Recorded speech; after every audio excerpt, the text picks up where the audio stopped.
Sabemos que hay una gran historia detrás de la casa de los hermanos Menéndez. Pasó de ser una mansión de ensueño a esa casa de pesadillas. El número 722 de North End Drive en Los Ángeles fue el escenario de uno de los crímenes más sonados del último siglo, el crimen de los hermanos Menéndez.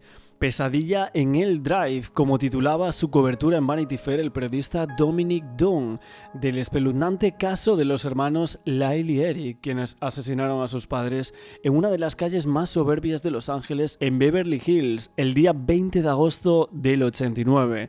El lujoso y exclusivo número 722 pasó a la historia como Murder House, desde que los hermanos de 21 y 18 años dispararan 14 veces sus escopetas contra José y Kitty Menéndez. Pasó tiempo hasta volver a apreciar su carácter mediterráneo, su opulente fachada o su cancha de tenis, dejando atrás la imagen de aquel crimen. 22 North Elm Drive here in Beverly Hills. I think that was in 1994 when the trial happened. Si sus cimientos fueron tintados con el parricidio, acabar con la vida de un pariente próximo de uno de los casos criminales más mediáticos de la historia de los Estados Unidos, pero no hay que olvidar que esta mansión de 841 metros cuadrados data de la década de 1920 y que guarda también mucha más historia que la que retransmitió desde el Tribunal Superior de Los Ángeles el canal Card TV. Y es que mucho más que Murder House. La mansión cuenta con 7 habitaciones, toda clase de lujos incorporados y originalmente figuraba por casi $20 millones. Sin embargo, su precio se reducía hasta 3/4 su cifra tras el doble crimen. Previamente a que José Menéndez, el padre de los hermanos, que era un exitoso ejecutivo de la discográfica RCA, comprara esa vivienda en el 88 por $4 millones y disfrutara de ella apenas un año antes de su muerte.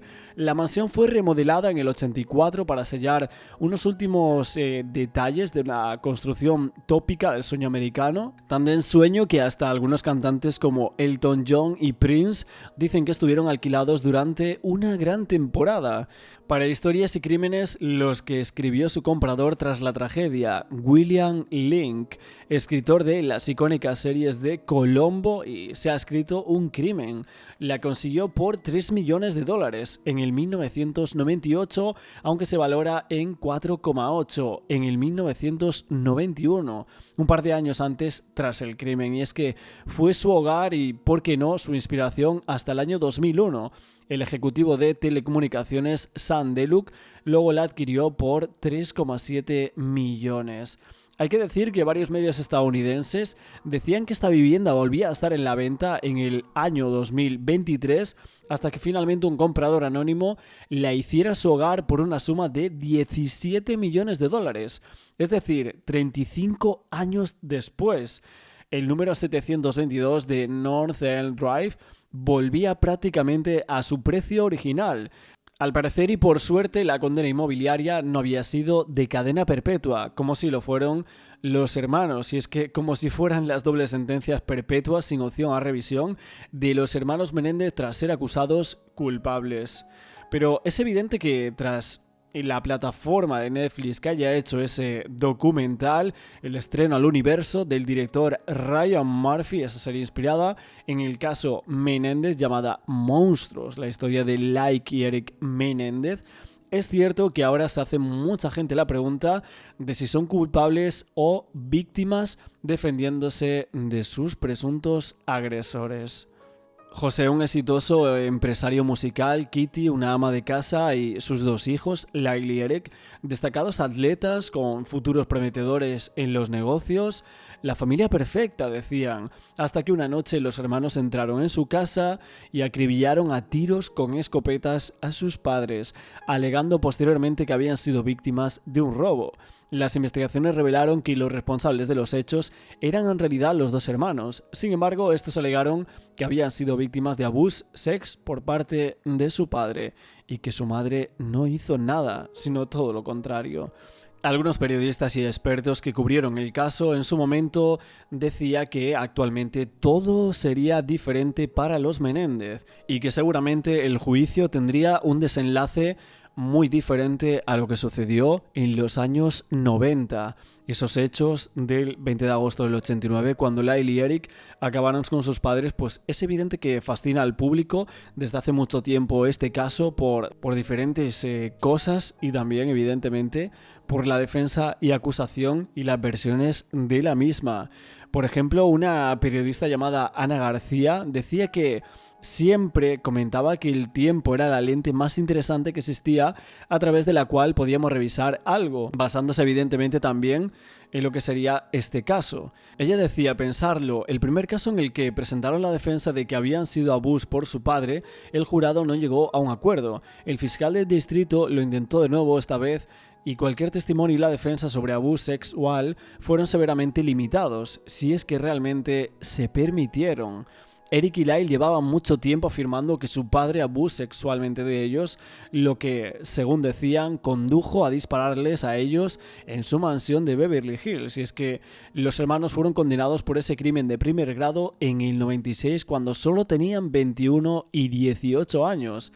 Ana García comentaba que fue un juicio totalmente distinto, que eran dos versiones radicalmente diferentes de lo que estaba sucediendo en aquella casa, y que por eso los condenaron, que lo entendía, que no actuaron solo en relación con los crímenes porque había admitido que había matado a sus padres, que creía que ahí es donde se había producido la evolución. Acabaron con sus padres, sí, no hay duda al respecto. Fue algo horrible, ¿a que sí?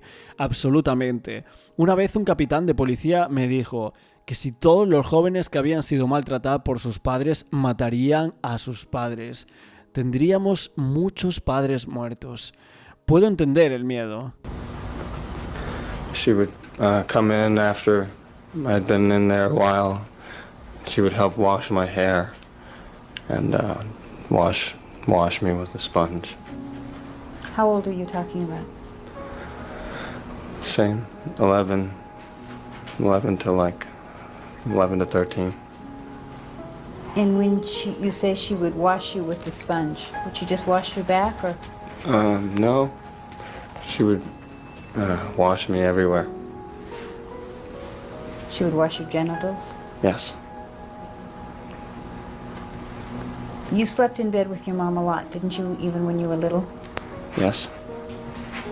And did you continue to sleep in her bed around this time when you're 11 and 12? Sometimes.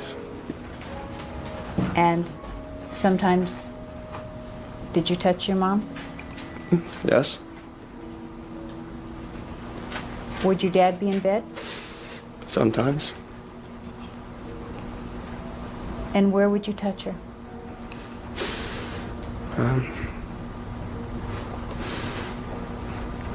Everywhere. Did she touch your back? She kissed me, but she didn't touch me. And how long did these things go on for? Y es que en el 89 no había mucha compasión con los hermanos, algo distinto a lo que está pasando con el mediatismo que ha cogido el caso después de Netflix. Sí, se los veía simplemente como niños malcriados y ricos de Beverly Hills y así se quedaron, después de matar a tiros a sus padres con esa escopeta. Ana García decía, pero ellos claramente sí sufrieron, así que creo que si ese juicio se hubiese llevado a cabo ahora, con la forma en que somos más sensibles al abuso de niños para entender y tener todo ese contexto, creo que el juicio tal vez hubiera tenido un resultado muy diferente. Tal vez hubiera sido homicidio. Fueron sentenciados a cadena perpetua, sin posibilidad de libertad condicional, y han estado en prisión durante unos 30 años. Y es que ellos ya tienen más de 50. Nos preguntamos evidentemente el por qué el caso Menéndez vuelve a aparecer en las noticias todos estos años después y por qué siempre nos hacemos la misma pregunta. Parece que había pruebas suficientes como para decir que fueron abusos por su padre, por lo tanto, ¿qué condena sería la mejor para Lyle y Eric? La periodista decía, lo que aprecio en este movimiento es que los fiscales, los exfiscales, son personas que son incondicionables y no quieren escuchar todo esto. Está desestimando lo que llaman el movimiento TikTok o redes sociales, y es que esos movimientos, en el caso de los hermanos Menéndez, es totalmente válido. Hay varias generaciones que nunca han oído hablar de este caso y que tienen una perspectiva diferente al resto, y tienen una visión diferente de lo que creen que es la justicia. Y ahora mismo están viendo la justicia a través de una lente actual, del año 2024, y por eso creo que deberíamos volver a analizar todo este caso. Es que hay una cosa clara y nuevas pruebas que han salido a la luz. Está la carta que Eric le escribió a su primo de 9 meses antes de los asesinatos, en las que se refería a lo asustado que estaba. Carta que habíamos comentado por aquí en uno de los vídeos, que no quería que su padre entrara más en esa habitación, todo eso.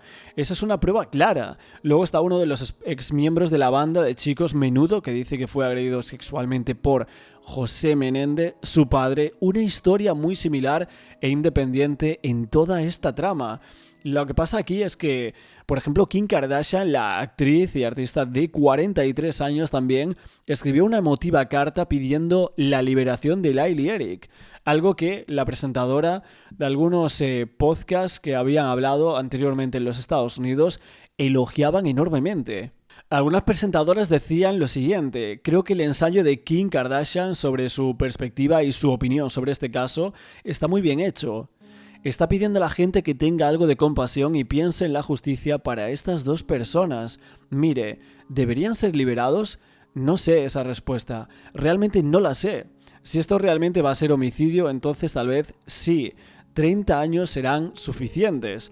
Pero es que 30 años ya los han cumplido.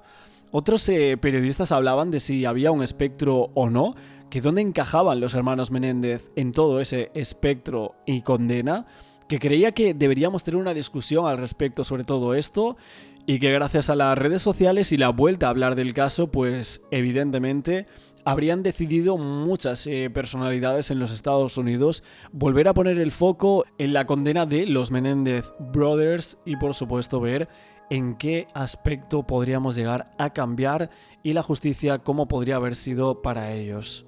Aún así hay otras personas que creen que Netflix no fue imparcial en el caso de los Menéndez.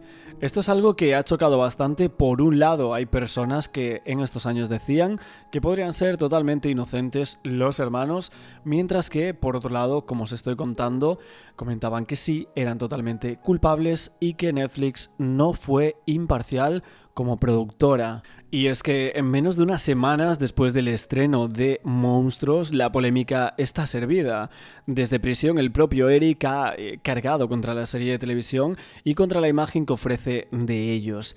Críticas que han recibido la réplica casi de inmediato del propio Murphy, que era, por supuesto, el productor de la serie. Hay una cosa que tienen razón los Menéndez, según muchos, que la serie no es tan imparcial, como pretenden decirnos sus productores, y que sí desliza que ellos creen que los asesinos mienten. Y es que es bastante curioso que mientras que algunos de los episodios de los malos tratos y el ambiente tóxico que existía en ese domicilio familiar sí que aparecen recreados en las escenas de esa serie, no hay ninguna en la que se muestren los abuse sex. Se trataba de unos hechos que únicamente conocemos por boca de los asesinos. Esto nos sugería que se trataba de una versión que había que poner en cuarentena y que siempre se ha hecho y que evidentemente no llegaron a creerlo en aquel segundo juicio.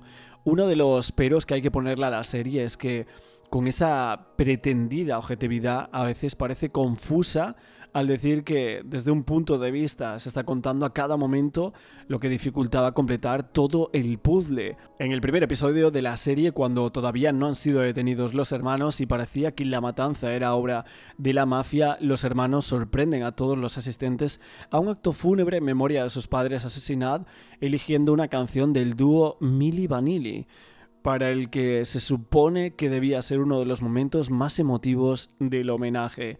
La inapropiada selección musical deja totalmente desconcertado al auditorio, que se cruzan miradas atónitas, mientras esbozan una sonrisa incómoda. Casi al final de la serie, cuando ya han sido condenados, los hermanos siguen usando canciones del mismo grupo para fantasear con el momento de su fuga.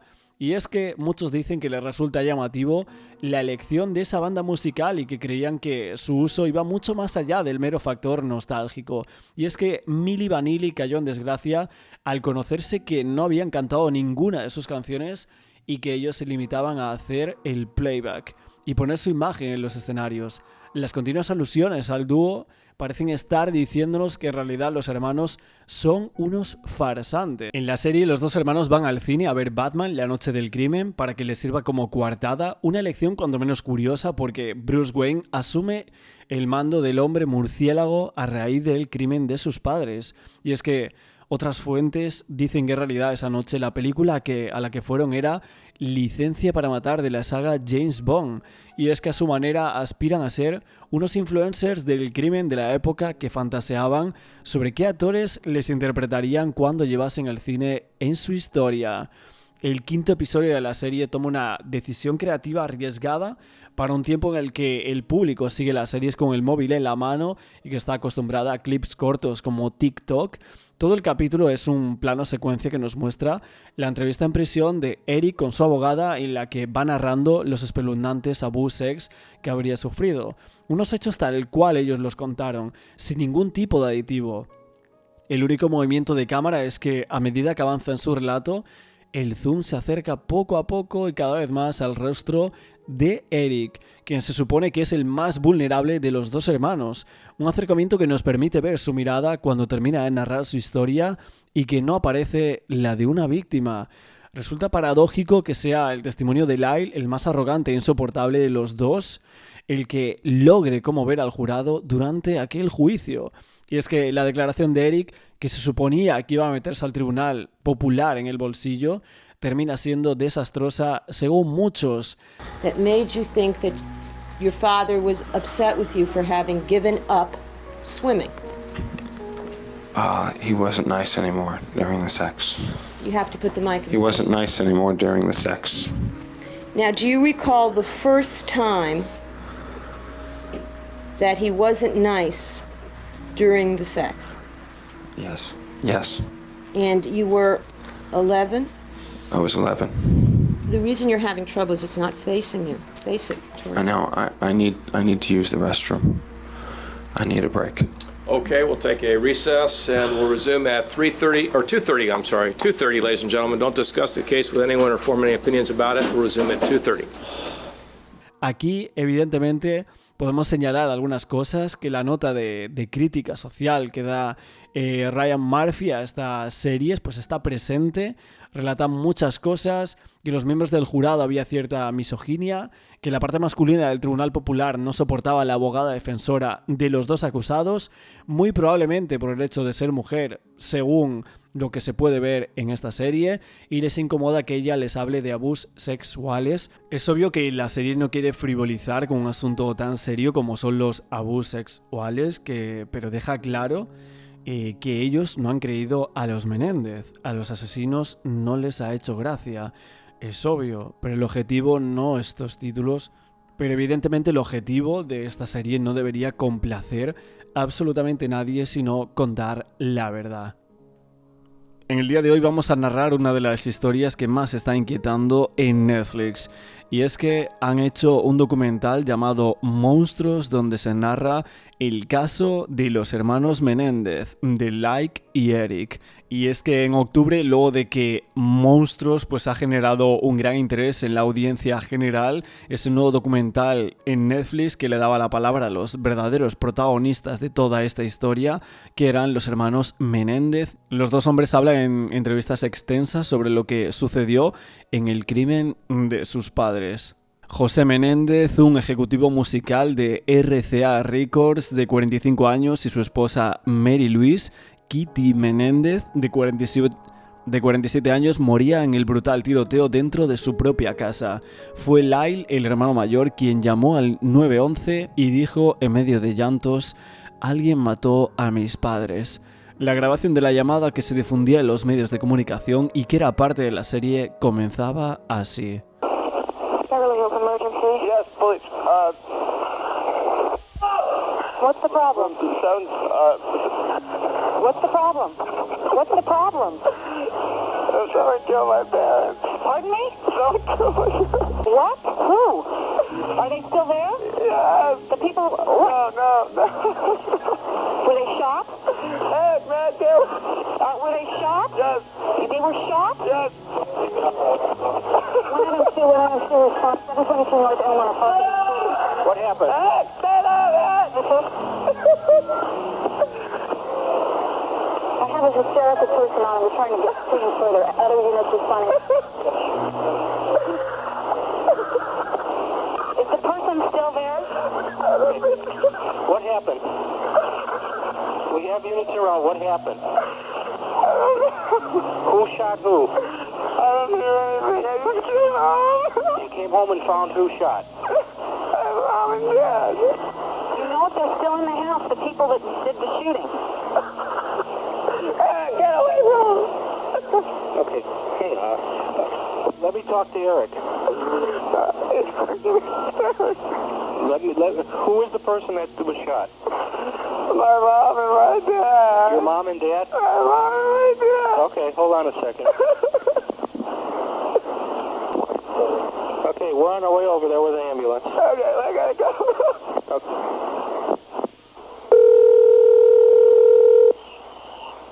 Oh. Hello, this is police department. Yes. Okay, I want you to come outside.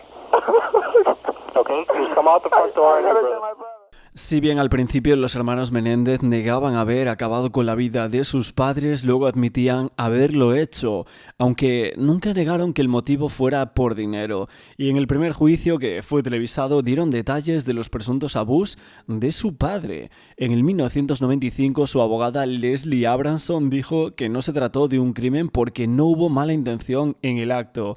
Habló de años de abuso psicológico y sex y dijo que los hermanos mataron por miedo. Si es miedo y no mala intención, no es un asesinato. El argumento de que no debían ser condenados por homicidio premeditado se basaba en que habían actuado en defensa propia tras soportar toda una vida de abuso por parte de su padre y de que su madre no hiciese nada al respecto. La fiscalía, en cambio, no creía en estos testimonios y afirmaba que los hermanos habían actuado por avaricia y querían sacar provecho del patrimonio de sus padres, estimado en un valor de unos $13 millones.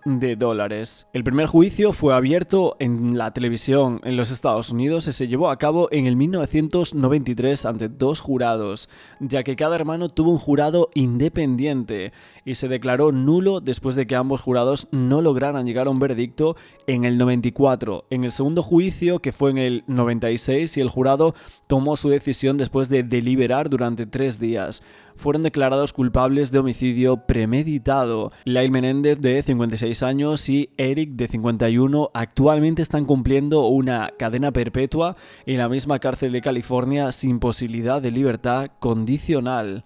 Remontándonos un poco a quién eran los Menéndez, los 2 hermanos crecieron en Princeton, en New Jersey. Ambos asistían a una escuela matutina de Princeton para su educación primaria y posteriormente Lyle ingresaba a la universidad después de que la familia se mudase a California en 1987, cuando el padre lograba un trabajo en Carolco. Eric asistía al instituto en Calabasas.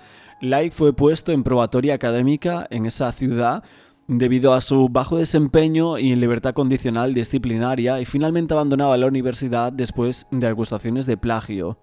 Los crímenes ocurrían el 20 de agosto del 89 en la mansión de la familia en el 722 de North Drive en Beverly Hills. José y Kitty estaban cansados aquella tarde, decían, de verano, debido a que la familia había salido a pescar tiburones en un yate alquilado llamado Motion Picture Marine hasta la medianoche del día anterior. Tanto Lyle como Eric habían salido esa noche, entonces José y Kitty y sus padres se retiraron al estudio para ver la película de James Bond, La espía que me amó. Los vecinos reportaron más tarde haber escuchado algo que sonaba como fuegos artificiales alrededor de las 10 de la noche, pero no le dieron mayor importancia. Lo que pasa es que en realidad se trataba de disparos. José recibía un disparo a quemarropa en la parte posterior de la cabeza con una escopeta Mossberg calibre 12. Kitty, que estaba durmiendo, se despertaba por el disparo. Salía de la cama y corría por el pasillo, pero recibió un disparo en la pierna. A continuación se resbalaba en su propia sangre y caía, recibiendo varios disparos en el brazo, el pecho y la cara, dejándola irreconocible. Tanto a José como a Kitty les dispararon luego en las rodillas en un intento de hacer parecer el crimen como algo relacionado con la mafia. Los hermanos se marcharon del lugar, arrojaron sus escopetas en Mulholland Drive y compraron entradas en una sala de cine local para ver la película Licencia para matar.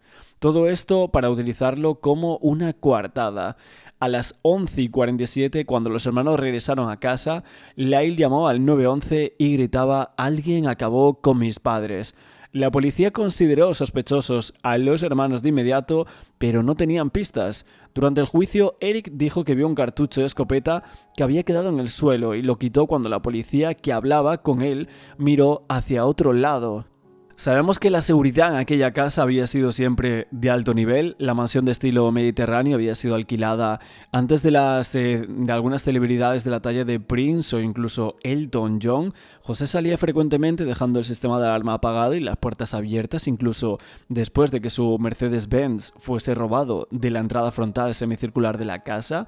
Todo esto apenas unas semanas antes de los crímenes.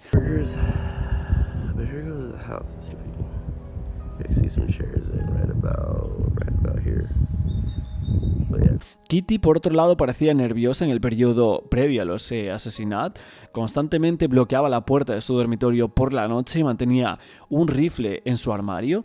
Kitty mencionaba a su psiquiatra un par de semanas antes de los crímenes que tenía miedo de que sus hijos pudieran ser sociópatas. En los meses posteriores a los asesinatos, los hermanos Menéndez llevaron una vida de derroche de dinero, lo que aumentaba incluso más las sospechas de algunos investigadores sobre su participación en la muerte de sus padres. Lyle compraba un costoso reloj Rolex, un Porsche 911 y el Chuck Spring Street Coffee, un restaurante de Buffalo Wings en Princeton. Eric también contrataba a un entrenador de tenis a tiempo completo y competía en una serie de torneos como profesional de Israel. Dejaron la mansión de North Elm Drive y se mudaron a 2 áticos de lujo separados en Marina del Rey. Viajaron alrededor de Los Ángeles en el Mercedes-Benz SL descapotable de su difunta madre, se alimentaban de comidas caras, se iban de viaje al extranjero, visitaban el Caribe y Londres. La fiscalía aquí alegaba posteriormente que los hermanos habían gastado alrededor de $1 millón en los primeros 6 meses como huérfanos. Eric confesaba que los crímenes a su psiquiatra. Se dice que Eric confesó los crímenes a su psiquiatra, quien, después de haber sido amenazado por Lyle si los delataba, acudió a la policía. Para evitarse más problemas, terminó contándolo todo, y es que una de las excepciones a la confidencialidad entre médico y paciente se produce cuando el paciente pone en peligro al terapeuta o un tercero en general. El 8 de diciembre del 92, el gran jurado del condado de Los Ángeles acusaba a los hermanos Menéndez de haber asesinado a sus padres. Los hermanos y el crimen de sus padres se convertían en una sensación nacional norteamericana cuando Court TV difundía el juicio en el 1993. She would say, "What, are you gay, or are you not man enough for her? You're just not a man enough person to be with her? Is this what your problem is?" She would really get down on me. So she gave you the impression that she questioned whether or not you were gay? Yes. Mr. Menendez, did you ever question in your mind whether or not you were gay? Yes. And why was that, if you know?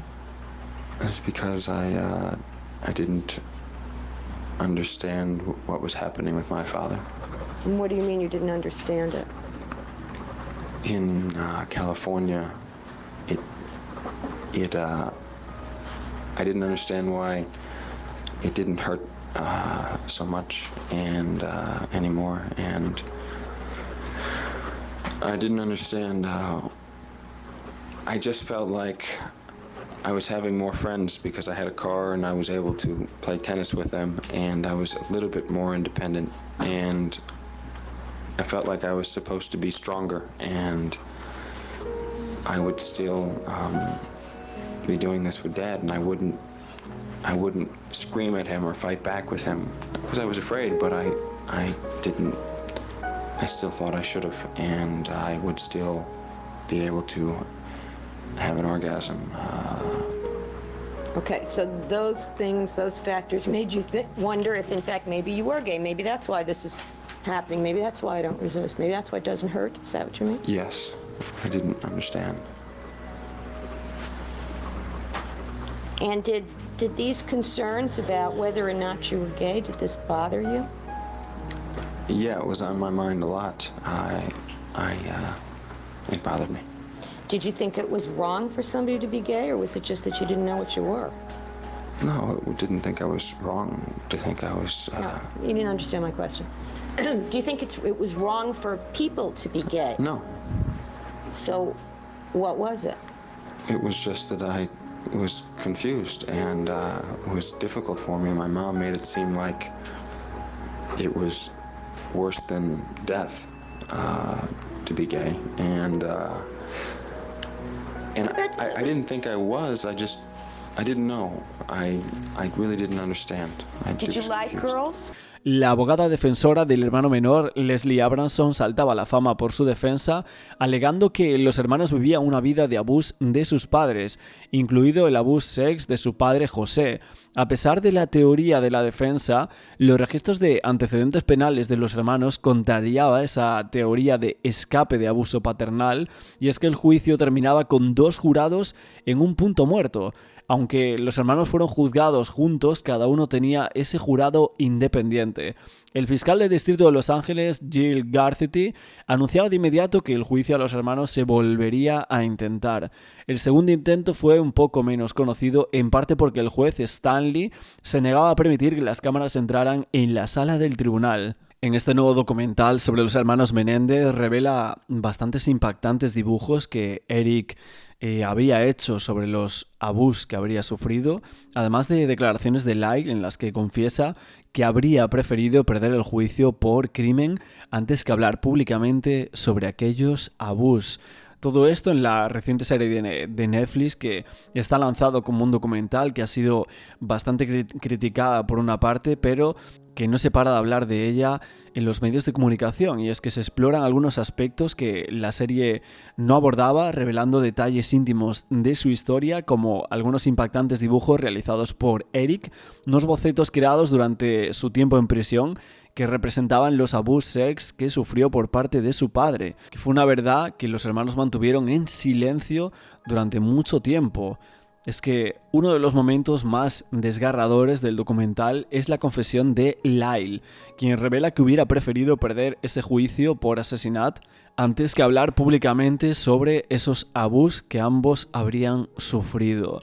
Esta revelación da nuevas perspectivas a la defensa que habían utilizado, que alegaba que los asesinatos fueron motivados por los años de abuso físico, emocional, sexual a los que fueron sometidos por su padre, y es que Lyle y Eric no solo se enfrentaban al sistema judicial, sino que también a la profunda vergüenza y traumas de su infancia, lo que los llevó a ocultar parte de su verdad durante ese juicio. Además, el docu ofrece entrevistas exclusivas con familiares y también otros expertos legales que participaban en el juicio o lo cubrieron por los medios. Algunas conversaciones revelaban cómo el trauma que sufrían los Menéndez influenciaba su comportamiento antes y después del crimen. Todo este enfoque psicológico y emocional diferencia el documental de la serie, que se centraba más en los hechos del crimen y el juicio. Aquí se examinaban quizás más las secuelas internas de esos supuestos abusos, brindando esa comprensión más profunda de los hermanos y su comportamiento. El público era testigo de la tragedia familiar, también era testigo de que recibió una presentación más íntima y humana del dolor que los llevó a cometer esos actos. La fiscal del primer juicio, Bozanic, dijo: encontraron a los 2 hermanos delante de la casa. Estaban histéricos, sobreactuaban, pero la policía fue muy amable con ellos. Al principio los investigadores no les trataron como sospechosos. Estadísticamente, si tienes un homicidio doméstico, serías un policía idiota si no tuvieras en cuenta a otros miembros de su familia. Eric está de acuerdo diciendo: tendría que haber habido una respuesta policial, que nos detuvieran. No teníamos coartada, teníamos residuos de pólvora en las manos. Nos habrían arrestado inmediatamente. En un programa de humor, la cómica Kathy Griffin dijo: oh, vamos, son tan adorables, son demasiado buenos como para ir a la cárcel. Wow, vale que Lyle se fue a gastar dinero la semana después de los crímenes. Se compró un par de Rolex y un Porsche de $70,000. Pero, ¿saben qué? a veces tienes que darte un gusto. Aún con la boca abierta escuchamos la declaración de Eric sobre el shopping, diciendo: la idea de que me lo estaba pasando bien es absurda. Todo era para encubrir este horrible dolor de no querer estar vivo. Parece ser que varios miembros de la familia sabían de la crueldad del padre, José Menéndez. Diana van der Molen, prima de Lyle y Eric, afirma en el documental una cosa y dice: una vez José puso a Lyle sobre una encimera de la cocina e incitó a su hermano a saltar, y él tenía que atraparlo. Cuando Lyle lo hizo, José retrocedió y le dejó caer al suelo, diciéndole que nunca se puede confiar en nadie.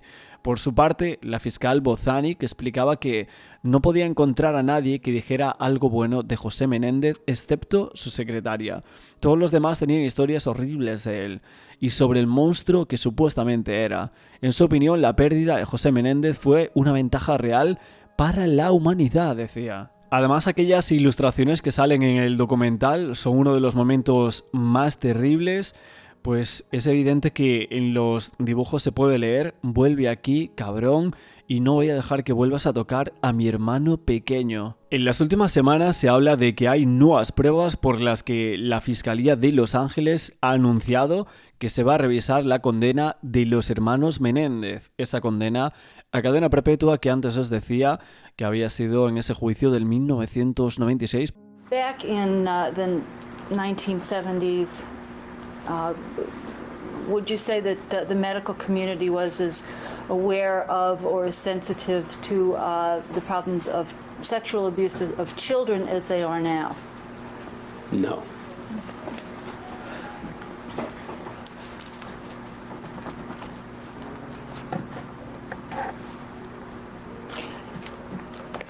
Did you see any indication in Eric Menendez's medical records of an injury to his throat area? Yes. May I approach Your Honor with Exhibit 299? Yes. Thank you.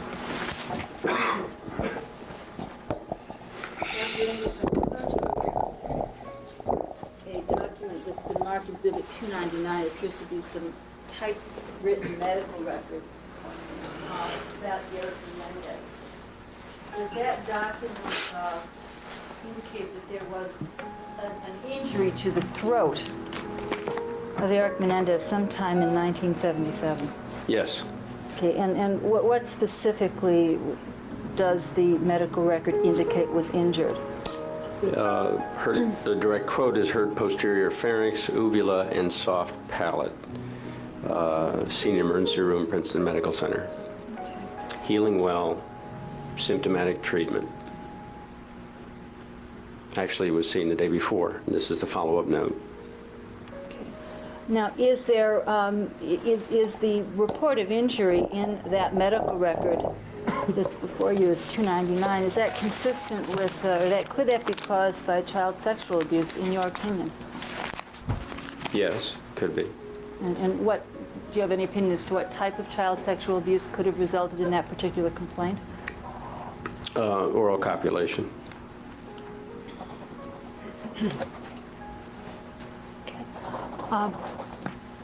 In examining Eric Menendez in August of 1993, did you notice that he had a scar on his left inner knee? Yes.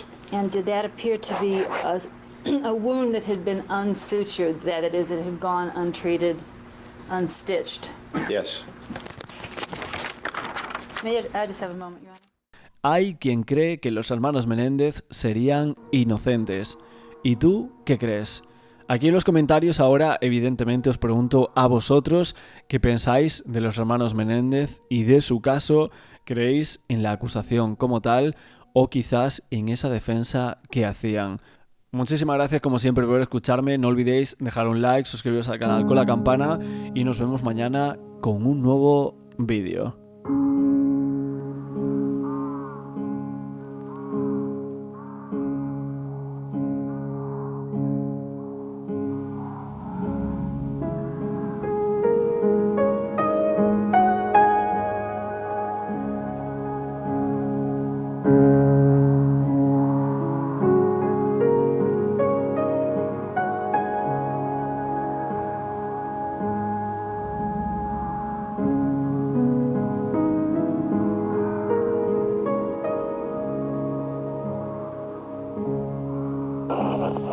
of emergency? Yes, please.